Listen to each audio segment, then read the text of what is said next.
Olá, você! Meu nome é Sofia Mendonça. Eu sou jornalista, sou escritora, autora de 7 livros, sou apresentadora, sou também mestranda em comunicação social pela Universidade Federal de Minas Gerais, a UFMG. Lá eu faço parte da linha de pesquisa Textualidades Midiáticas e sou membro do Afetos, que é o grupo de pesquisa em comunicação, acessibilidade e vulnerabilidades. Eu sou bolsista da Fundação de Amparo à Pesquisa do Estado de Minas Gerais, a FAPEMIG, e sou uma das idealizadoras do site O Mundo Autista, que se encontra disponível no portal UAI. Eu também sou uma das apresentadoras do canal do YouTube Mundo Autista, que hoje conta com cerca de 50 mil inscritos. E que é uma maneira que eu encontrei de expressar e de utilizar todos os fatores que compõem essa minha persona jornalística para poder ser feliz e contribuir positivamente à sociedade. Eu sou autista, eu fui diagnosticada aos 11 anos de idade, em 2008, hoje eu estou com 24 anos, e eu estou muito feliz de estar aqui a convite do Instituto Lagarta Vira-Pulpa para falar sobre um tema que perpassa e atravessa toda a história minha e da minha família com relação à minha mãe. Eu sou filha de uma mulher também autista, diagnosticada na fase adulta, que é essa ligação das pessoas autistas com a literatura.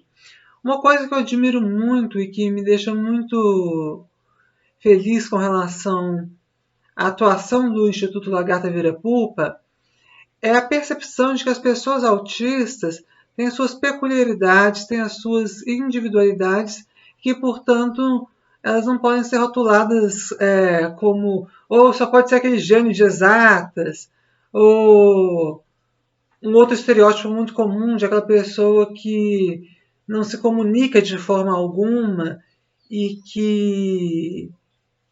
desconsiderando também que a comunicação é uma via de mão dupla, né? Muitas vezes a pessoa se comunica e a gente não tem o código dela para acessar. E aí eu me lembro que eu estava dirigindo um documentário chamado Outwork, Autistas no Mercado de Trabalho, uma direção minha e da minha mãe, a Selma Sueli Silva, e um dos entrevistados, que é um médico autista chamado Hernan Rezende, ele falou assim que eu, de certa forma, o motivei a escrever o livro que ele lançou há algum tempo atrás, chamado Expressamente, que é um livro. E por que ele fala que eu inspirei? Né? Porque ele tinha uma produção muito grande de contos, de ilustrações, de poesias. Enfim, ele tinha uma produção muito vasta e no nosso cérebro rígido, muitas vezes a gente não vê que aquilo pode caber num livro só. E aí ele teve essa ideia de fazer essa coletânea mostrando toda essa produção literária. Ele que é um médico, né, que tem uma inteligência mais voltada para áreas de ciências mais duras, vamos dizer assim, mas mostrando todo o seu potencial artístico literário. E eu fiquei muito feliz de poder, de ele ter me falado, né, que eu de certa forma motivei e tudo mais, porque há realmente esse estigma de que autistas, por exemplo, não podem produzir arte literária ou mesmo uma ciência mais técnica, né, sobre o autismo. E eu me lembro, para falar de questões mais técnicas, né, de uma literatura mais científica, eu me lembro que, conversando com a Maria Luísa Nogueira, que é mãe de um autista não oralizado e professora da UFMG na área da psicologia, ela escreveu um livro chamado O Aluno com Autismo na Escola. A gente percebeu que a trajetória do autismo sempre teve muito ligada a essa questão do afeto, de ser afetado, né? De ser afetado ou de ser afetada, seja da família ou seja da própria pessoa autista, que vai reivindicar o seu lugar de fala, os seus direitos. E a literatura, seja uma literatura mais ensaística, mais poética ou mais científica, não interessa. ela vai ser sempre um ato político, um modo da pessoa se dizer no mundo. E aí, ela me apresentou alguns autores muito bacanas, a gente falando sobre essa questão mais científica, né?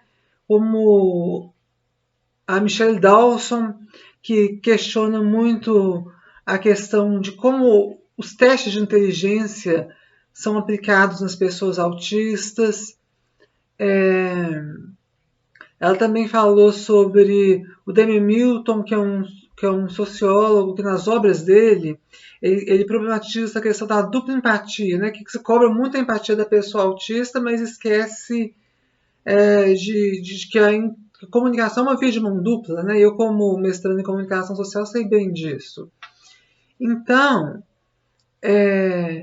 na área científica, a gente tem a Temple Grandin, que é uma grande referência, escreveu livros como O Cérebro Autista e tudo mais. E algo que me fascina nesse espectro é justamente a diversidade, a pluralidade que existe. Como existe no ser humano em geral, também, obviamente, existe nas pessoas autistas e a gente tem que despertar para isso. Então, um exemplo que eu posso dar, já indo para uma seara mais, vamos dizer assim, literária, né, literatura é literatura, né, mas uma literatura mais artística e menos científica, mas que tem muito o que dizer, o que contribuir com a maneira de expressão encontrada.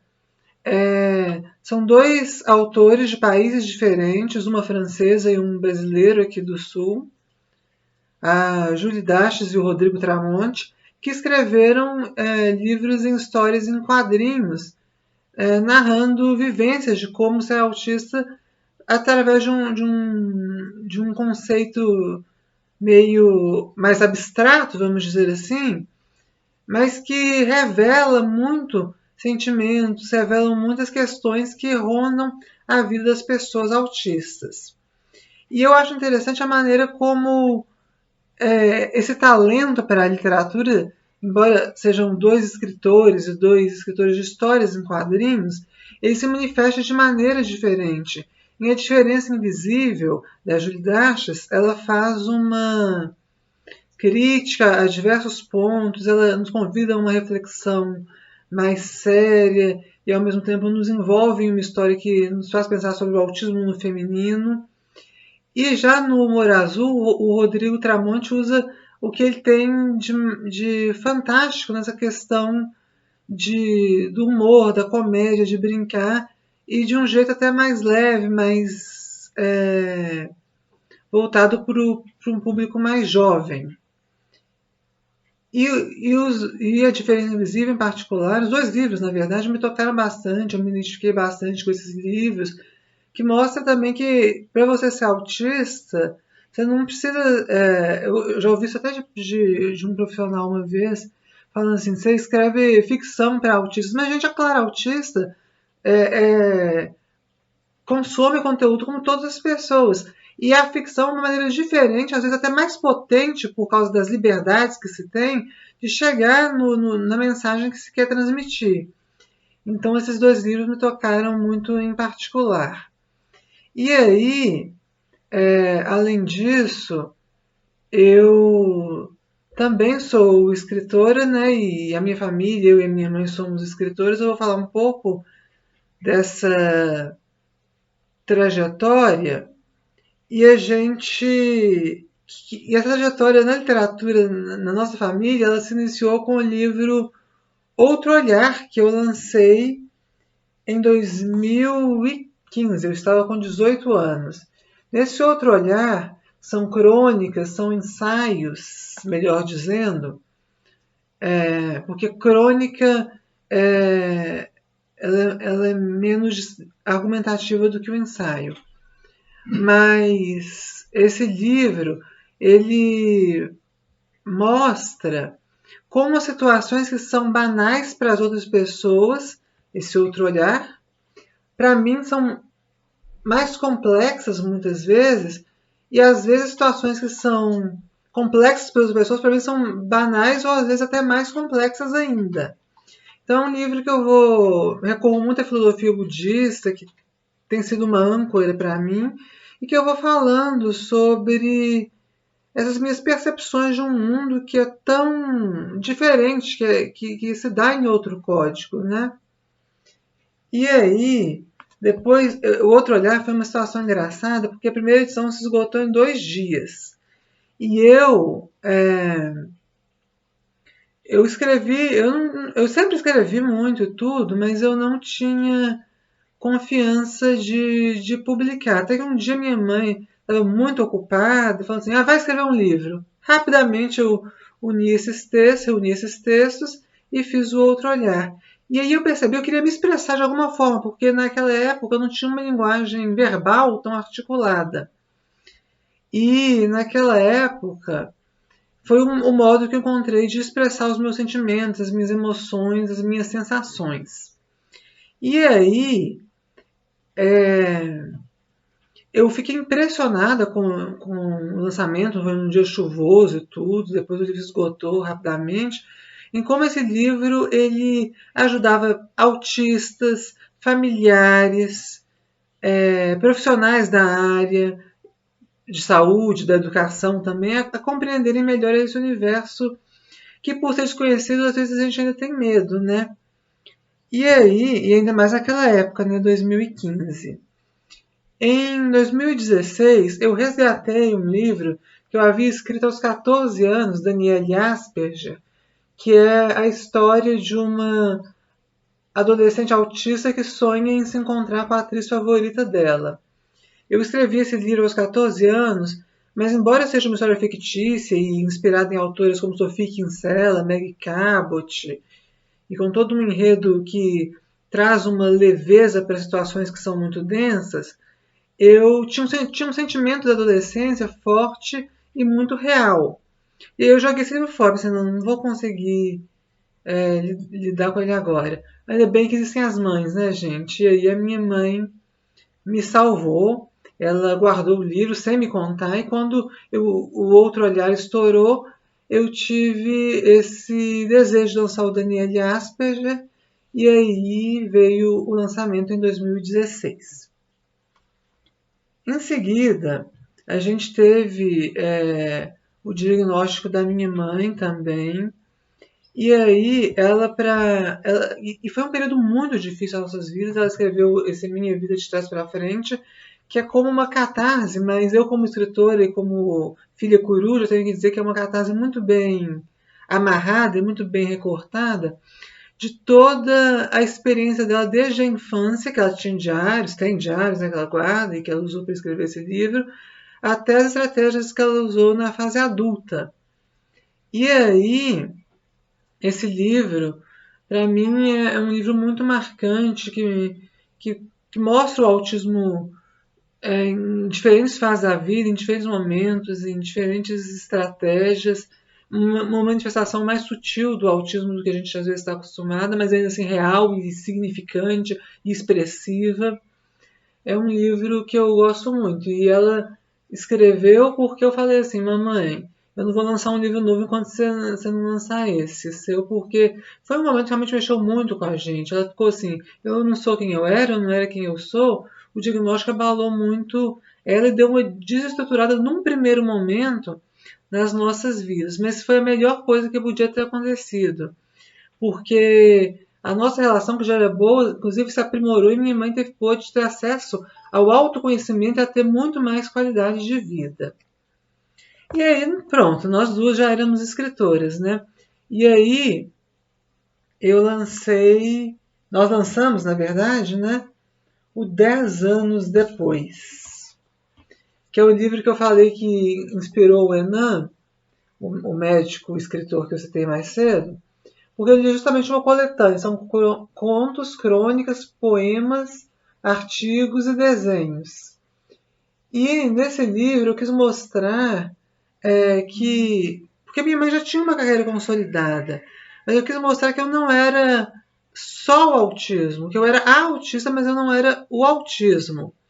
Então, esse livro passa pelo autismo, né, que é uma questão muito cara às nossas vidas, à nossa atividade profissional também, e ao nosso ativismo, mas ele passa também pela arte, pela política, pela espiritualidade, que também são fatores muito importantes na nossa vida. E aí, eu lancei, isso eu já estava me formando em jornalismo, eu falei com um professor da faculdade que eu tinha muito desejo de transformar meu hiperfoco em autismo em uma coisa de pesquisa da faculdade mesmo. E aí ele falou assim, não só pode como deve, eu quero ser seu orientador. Daí veio meu TCC, que é na verdade um livro jornalístico acadêmico com caráter mais ensaístico, chamado Neurodivergentes, Autismo na Contemporaneidade.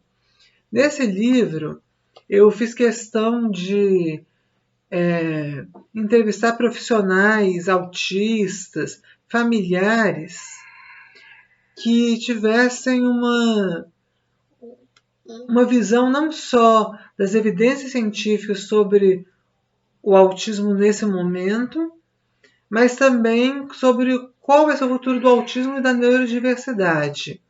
Então eu quis criar um livro que fosse de vanguarda. E esses entrevistados, a doutora Raquel Del Monde, pessoas assim da minha mais alta confiança, compartilhando experiências, compartilhando aprendizados, conhecimento. Foi um livro muito gostoso de ser escrito. Ele é dividido em 3 capítulos: Inteligência e Neurodiversidade, o Espectro no Feminino e Autismo e Meios de Comunicação.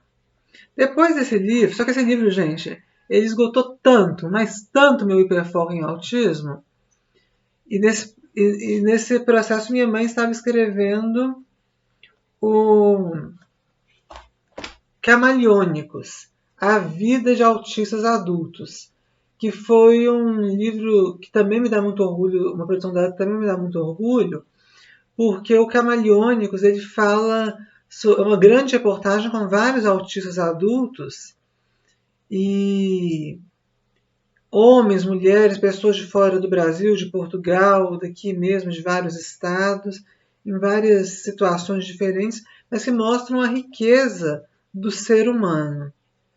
Só que, assim, com esse tanto de projetos sobre autismo e literatura sobre autismo, eu acabei bugando, assim. E pensei assim, vou escrever uma coisa que não tem nada a ver com autismo. Pelo menos não diretamente. E aí veio esse livro aqui que eu tenho muito carinho por ele, que é o Entre Fadas e Bruxos, que é um livro de realismo fantástico e que, embora não seja um livro sobre autismo, ele trata de questões muito importantes, muito caras ao universo dessa neurodiversidade, né? Que é a questão da identidade, a questão da cooperação ao invés da competição e a questão da diversidade, da convivência harmoniosa entre as diferenças. E como eu acredito que a inclusão é uma consequência natural do humanismo, eu escrevi também este livro aqui, E Queda um Século de Humanismo, que conta a trajetória intelectual do filósofo japonês Daisaku Ikeda, que é um dos principais expoentes vivos no ativismo pela paz, cultura e educação. É um livro também que me deu muita gratidão por ter escrito e que me fez refletir para além, usando meu hiperfoco para ir para além dele e ampliar os meus conhecimentos. E o meu último livro foi escrito junto com a minha arte terapeuta, se chama Expressão Criadora. É um livro sobre arte, mas a arte no cotidiano. Como é que a gente pode aprender de maneira lúdica, seja na educação formal, na educação informal, seja nos processos terapêuticos. Enfim, é um livro que fala sobre, até que na 4ª capa dele tem, há que se cuidar dos padrões sociais que condicionam a percepção da pessoa desde criança a preconceitos, crenças e estéticas limitantes. Temos que virar a chave em nome da função libertadora da arte. Então esse livro ele tem prefácio da Mônica Rame, que é professora da FAI, da Faculdade de Educação da UFMG, e foi escrito junto com a Raquel Romano, que é arte mestre em arte e educação, é arte terapeuta, e minha arte terapeuta, inclusive, e uma vez eu falei com ela assim, Raquel, eu quero ser espontânea, que eu estou me sentindo muito robótica, muito... como se eu estivesse escondendo os meus sentimentos quase que inconscientemente, meus afetos e tudo mais.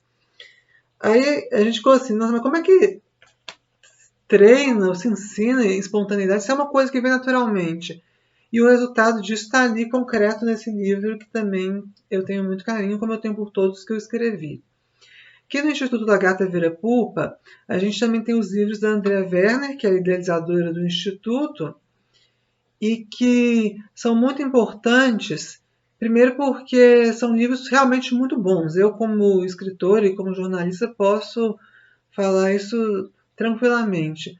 O Lagarta Vira-Pupa, né, que vem do blog, e o Meu Amigo Fazi, e que já é um livro mais infantil, muito importante para as crianças aprenderem e desenvolverem a respeito das diferenças. O Lagarta Vira-Pupa, em particular, me chamou a atenção pela maneira como a Andrea é cuidadosa com as informações, como que ela é uma jornalista nata mesmo, isso se expõe na escrita dela.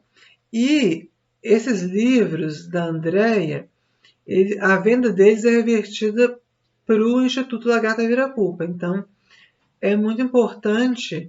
Eu tenho os meus, né? Eu estou na chácara da minha avó nesse momento de pandemia, de isolamento social. Não estou em casa, onde eu tenho esses livros todos guardados, mas eu tenho os meus exemplares dos livros da Andrea e eu acredito que são livros que fazem muito a diferença. Então, foi muito bom estar com vocês durante o dia de hoje. Eu agradeço novamente o convite e até mais, pessoal. Grande beijo!